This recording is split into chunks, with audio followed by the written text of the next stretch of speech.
Welcome to Health First. I'm Dr. Chris Hussey. I'm representing Dr. Cliff Mays here at our Health First Clinic. Tonight, we're going to talk about a new year, a new you. I'm a chiropractor, and a chiropractor focuses on the nervous system. The nervous system in your body controls every cell, every organ, every tissue that you have. But what you do to your body and how you eat also affects your nervous system. So let's talk about health. What is health? Health is a state of optimal physical, emotional, biochemical, and social well-being. It's not merely the absence of disease or infirmity, but 100% optimal functioning. What does health mean to you? Well, let's talk about things that aren't healthy. Heart disease in this country per year kills 599,000 people. Our other three diseases that we talk about, cancer, stroke, diabetes, we have numbers here listed. That's over 1 million deaths per year from these 4 diseases. Now, why are these important? Because they can be preventable. Pain and visceral symptoms, when your organs have problems, when you notice things aren't working the way they should, these are the last signs that something's wrong with your bodies. So the trick is be proactive, not reactive. How can you achieve health? Tonight, we are going to talk about nutrition. We're going to talk about, for a moment, we're going to talk about exercising on a regular basis. We need to stay in positive mental attitude. Help to reduce stress, also restful sleep. No big surprise there. So the trick is to move well, to think well, to eat well. Tonight, we're going to focus mostly on eat well. So let's eat well. You really are what you eat. So we're going to talk tonight about what is a healthy diet, what we need in that diet, why water is so important, and what is an anti-inflammatory diet, and why is it so popular now?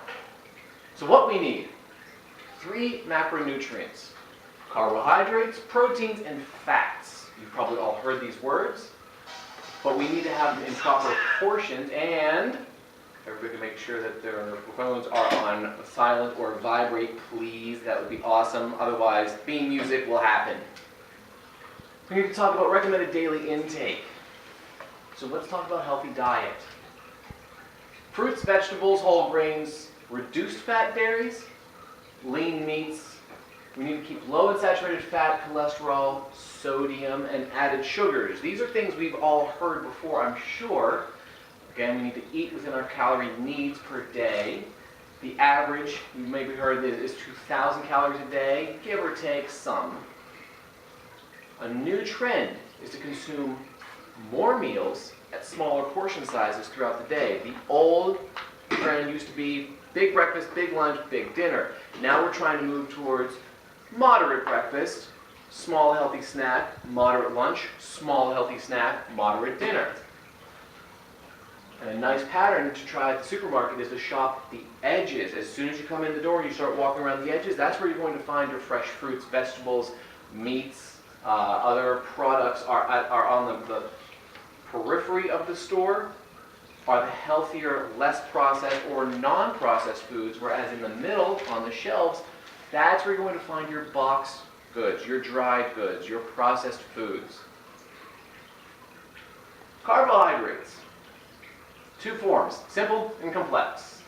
Your body, when you eat a carbohydrate, converts it to glucose. Glucose is used for energy in the body all over, but your brain only uses glucose for its source of energy. So you have to have carbohydrates. What carbs do you eat? Potatoes, bagels, pastas, donuts. Carbohydrates. There's bad carbohydrates. Let's talk about those. They're the refined, processed carbohydrates. White bread, white rice, a lot of refined pastas, soft drinks, sweets, chips, broken down very quickly. That's a problem because it causes a spike in blood sugar, which causes the insulin response. That's a diabetes concern. Insulin response spikes up your energy, pulls the glucose out of your bloodstream, which then causes you a drop in your energy, and now you want more sugar. It's a vicious cycle. Perfect timing. Other forms of carbohydrates. We have good carbohydrates like our fruits and vegetables.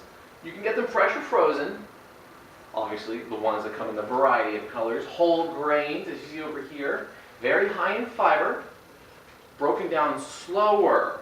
So it's a good source of carbohydrate, broken down slower. It releases into the bloodstream easily. You don't get a spike in energy, you just get a nice constant energy. You feel fuller longer because it's broken down slower. Nuts, legumes like beans and peas. Dairy products that are not sweetened with sugar, some yogurts, some milks, a lot of cheeses. Protein, converted to amino acids.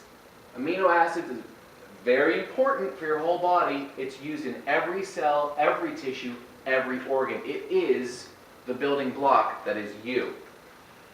Key for building, repair, and your metabolism. So where do you get your protein from?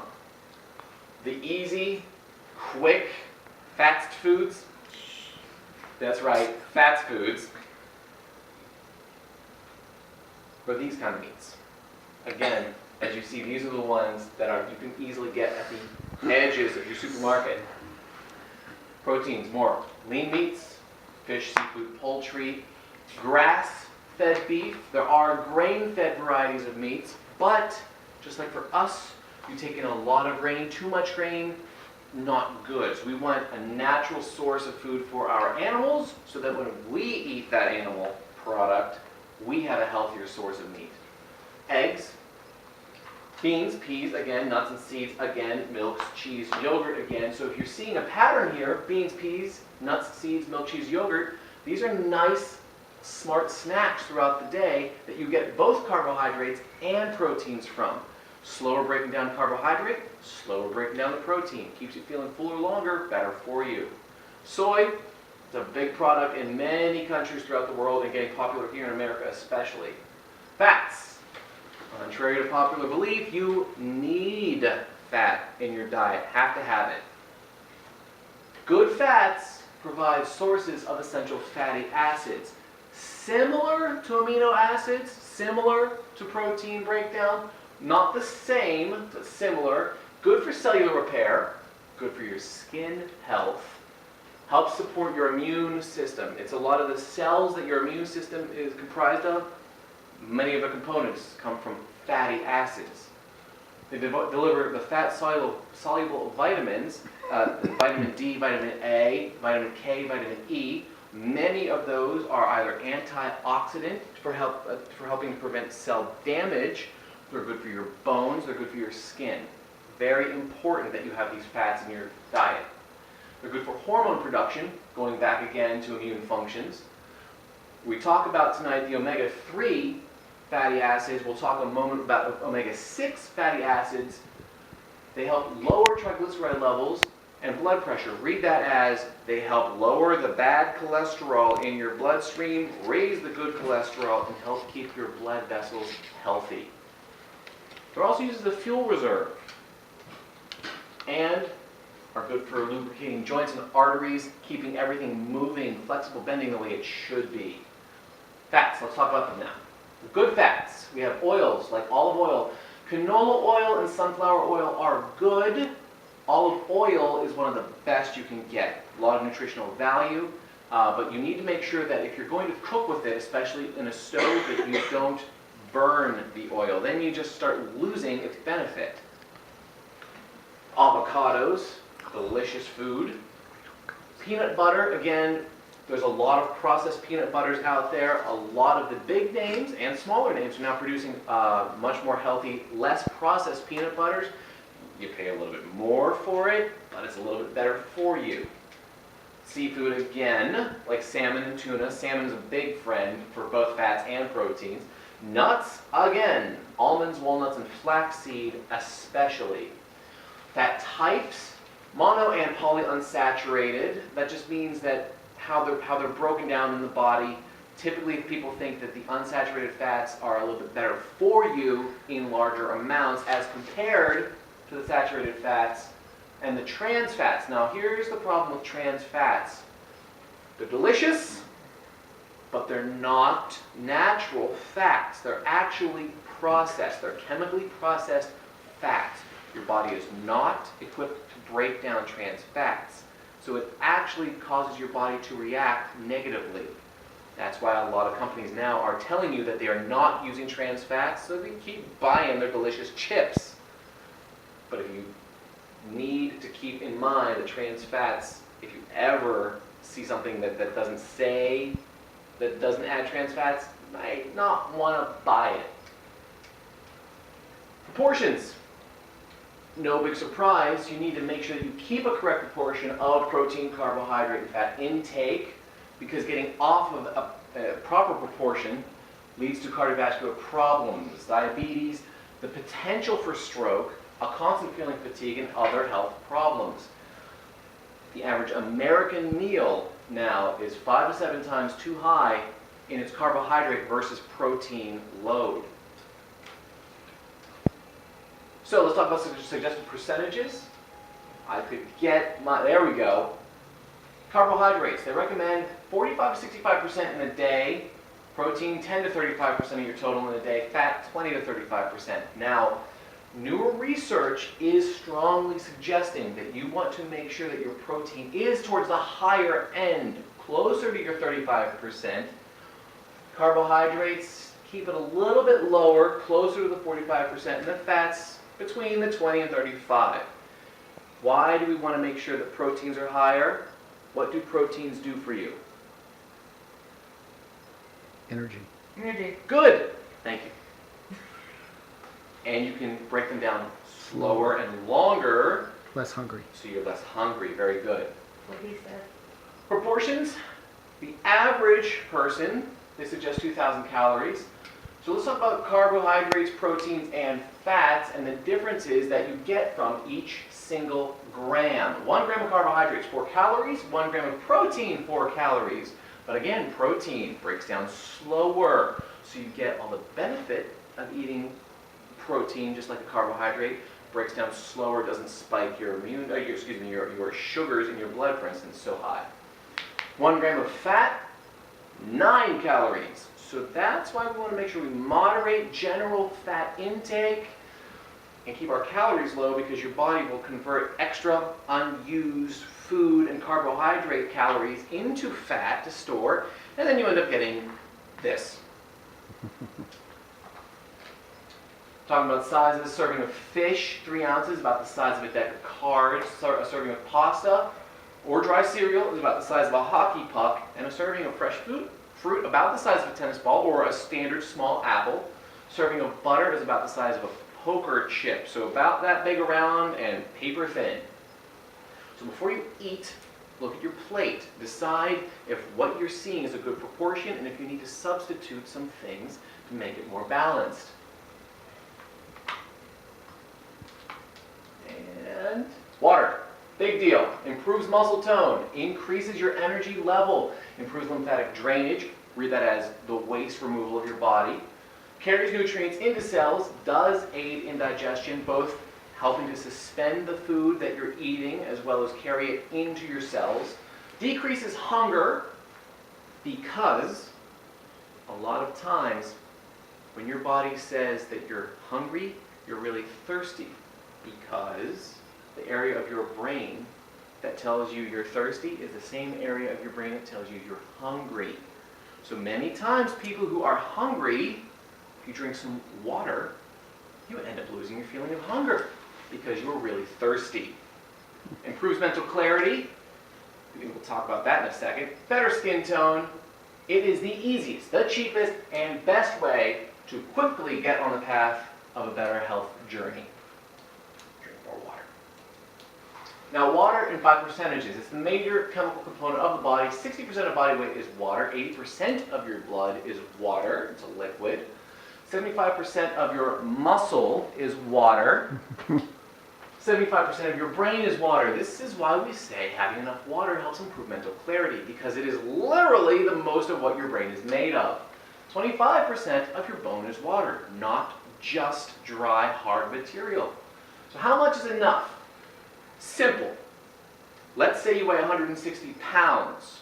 Well, 1/2 of your body weight in ounces. So if you weigh 160, divide that in half, you get 80. 80 ounces of water, well, that's saying 4 20-ounce bottles of water a day. This, 24 ounces, so slightly less than this much. If I weighed, let's say about 180, so I would need about 4.5 of these a day. Now, if that seems a little heavy to you, the trick is, start easy. Start with 1 bottle of water a day for 30 days. At first, you will probably need to leave your seat and visit the restroom a little more often in the first couple of days, but your body will soon adapt to having that much water. You'll get used to it, you'll get comfortable with it. You won't have to get up and use the restroom as much. Starting after about 30 days, try 2 bottles of water. Do that for 30 days, then 3 bottles of water, then 4. It's a very simple, easy way to ease your body into having enough water. And by this time, in 4 months, you'll feel amazing. Again, not tea, not soda, not coffee, water. Your body sees tea, soda, coffee as food. It breaks it down differently. It doesn't use the liquid the way that it should if it was just water. Anti-inflammatory diet, big trend going on right now. Omega-3 and omega-6 fatty acids, we're back to those. They are essential fatty acids. We cannot make them in our own body. We have to take them in. The omega-3 fatty acids, there's 2 types of it. It's one omega-3 with 2 branches, EPA and DHA. EPA and DHA are extremely important to your body's chemical makeup. Extremely good for your brain, for your retina in your eyes, building blocks for hormones that keep your body regulated, whether you're a man or a woman. They also help to promote healthy immune function, blood clotting and blood pressure, and helps promote cell growth, proper cell growth, because it's a component of cellular membranes, the actual walls of your cells. In modern diets, there are too few sources, especially in America, of omega-3. However, many people are eating the cold water type fish, for instance, salmon or tuna. Vegetarian sources like walnuts and flax seeds contain a building block to omega-3 that your body actually can then use to help make the rest of the omega-3. So that does help, but per serving you get more from a fish source than you do from a walnut source. Omega-6 fatty acids are essential, however, too much of any good thing is not good at all. Same thing for the body. So too much of any good thing, too much water, not good. Too much fatty acid, not good. So omega-3s and omega-6s, here we're going to give you a general rule, a ratio of what you should have. You should have an omega-6 at a 4 to an omega-3 at 1 per source of food. That's optimal. However, that's at most you should have 4 to 1. The optimal is 1 to 1. Problem is, in modern American foods and diets, we don't so much see anti-inflammatory ratios from eating enough green vegetables, fruits, grass-fed meat again. We, however, see pro-inflammatory, where again, the ratio is too high. Too many 6s and not enough 3s. Grain-fed meats, that's where the grain-fed problem's coming from. All grains in general, though you should have grains in your diet as a source of both protein and carbohydrate, again, too much of any good thing is not good for you, and no big surprise, potato and corn chips, way unbalanced ratio. Well, beg your pardon. Let's hope we can move on. There we go. There's our resources for tonight. Thank you very much. Any questions? No? You in the back, silent one? Taking notes? No You questions? actually answered my question. I was going to ask you if you could drink too much water, but you answered that. There you go. Great. Sir? Any questions? No, sounds very good. So, thank you. Young lady who was afraid? Fantastic. Thank you very much.